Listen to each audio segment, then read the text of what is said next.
ఈ historical background ఎందుకు ఇవ్వాలంటే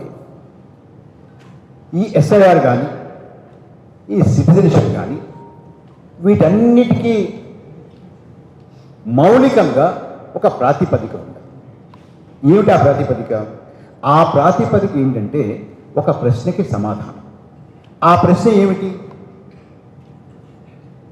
ఈ దేశం ఎవరిది? ఈ దేశం ఎవరికి చెందుతుంది? Who does this nation belong to? ఇది ఐరోపాలో, అమెరికాలో, ఆఫ్రికాలో, చాలా దేశాల్లో ప్రపంచంలో దీనికి ఒక సమాధానాన్ని వెతుక్కున్నారు. ముఖ్యంగా ఐరోపాలో దీన్ని అమలు చేసుకున్నారు. That is called a nation state. The state belongs to the nation.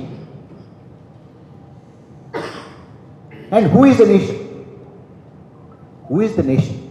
ఎవరు ఈ జాతి? ఎవరు ఈ జాతి? ఈ మతాన్ని అవలంబించేటువంటి వారు, ఈ సంస్కృతిని అవలంబించేటటువంటి వారు, ఈ భాష మాట్లాడేటటువంటి వారు, ఈ సభ్యతలో ఉన్నటువంటి వారు, ఈ రంగులో ఉన్నటువంటి వారు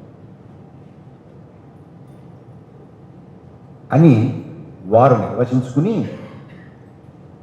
ఆ సభ్యత, ఆ భాష, ఆ మతం, ఆ సంస్కృతికి సంబంధించినటువంటి వాళ్ళది ఈ దేశం.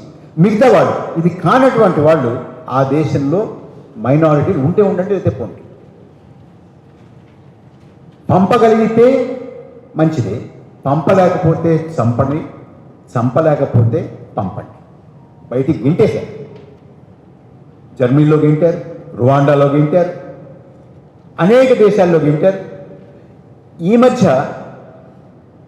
నగోర్నో కరబాకులో ఇంకా గెలుతున్నారు. ఆ మధ్య రువాండాలో గింటే నేను చెప్పినట్టు.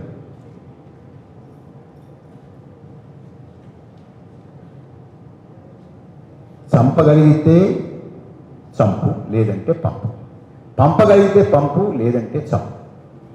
ఇది ప్రాతిపదికగా జాతీయ రాజ్యాలు ఈ ప్రపంచంలో ఉద్భవించాయి. ఆ జాతికి చెందినటువంటి వారు ఉండండి, కానీ మాకు లోబడి ఉండండి, మాలాగా ఉండండి, మేము మిమ్మల్ని సహించేలాగా ఉండండి. మా భాష నేర్చుకోండి, మా సంస్కృతి నేర్చుకోండి, మాలాగా మీరు కూడా ఉంటే మిమ్మల్ని మేము సహించేలాగా మిమ్మల్ని మీరు తీర్చిదిద్దుకుంటే ఉండండి.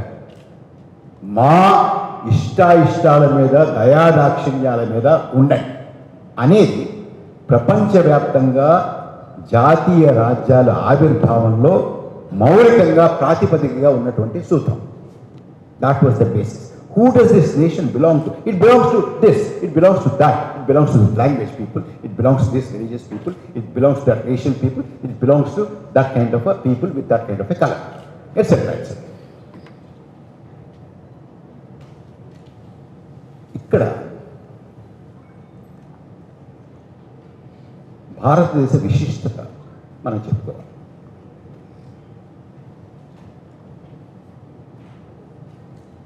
విశాల భారతదేశంలో బ్రిటిష్ వాళ్ళు పరిపాలించిన తర్వాత వెడుతూ వెడుతూ అనేక చారిత్రక కారణాల వల్ల మతం ప్రాతిపదికగా దీన్ని విభజించి వెళ్ళారు. కానీ భారతదేశంలో ఉన్నటువంటి నాయకత్వం, జాతీయోద్యమంలో నాయకత్వం వహించినటువంటి వారు భారతదేశం మాత్రం మత ప్రాతిపదిక మీద ఏర్పడేటటువంటి రాజ్యం కాదు, కాకూడదు. ఇది అందరి రాజ్యం, అందరికీ చెందేటటువంటి రాజ్యం. This country belongs to everybody అన్నటువంటి దేశం. ఇది ఈ రకమైనటువంటి ప్రయోగం ప్రపంచంలో ఎక్కడా జరగలేదు. దాదాపుగా 1.5 మంది ఇటు నుంచి అటు, అటు నుంచి ఇటు విభజన తర్వాత ప్రాణాల అరచేతిలో పట్టుకుని ఆస్తులు పాస్తులు వ్యాపారాలు, కర్మాగారాలు వదిలేసి వచ్చారు. వచ్చినప్పుడు వాళ్ళని తరిమినటువంటి వాళ్ళ మీద ఎంత కక్ష ఉంటుంది? అంత కక్షతోటి అంతమంది కాంతిశీకులు ఢిల్లీలోనూ కలకత్తాలోనూ ఉన్నప్పుడు, ఢిల్లీలో ఉన్నప్పుడు మన భారత జాతీయ నాయకత్వం అప్పుడే అధికారం చేపట్టిన తర్వాత ఇంకా ఈ దేశం ఒకటిగా ఉంటుందా, మన పరిపాలన చేయగలుగుతామా, ఈ దేశం స్థిరపడుతుందా అని డోలాయమాన పరిస్థితులు ఉన్నప్పుడు మీ అందరికీ తెలుసు, మనకి స్వాతంత్రం వచ్చే నాటికి మన సైనికులు కానీ, సైన్యాధ్యక్షులు కానీ, పోలీసులకు సంబంధించినటువంటి వారు కానీ, గూఢచర్యానికి సంబంధించినటువంటి వారు, వాళ్ళందరూ కూడా మన చేతిలో ఉన్నటువంటి వారు, వాళ్ళు ఇంకా బ్రిటిష్ వాళ్ళే. అలాగే ఇంకా బ్రిటిష్ ఇండియాలో చాలా భూభాగం అక్కడ ఉన్నటువంటి రాజుల దగ్గర, ఆస్థానాల దగ్గర ఉన్నాయి. ఇంకా దేశం కూడా పూర్తిగా చేతిలోకి రాలా.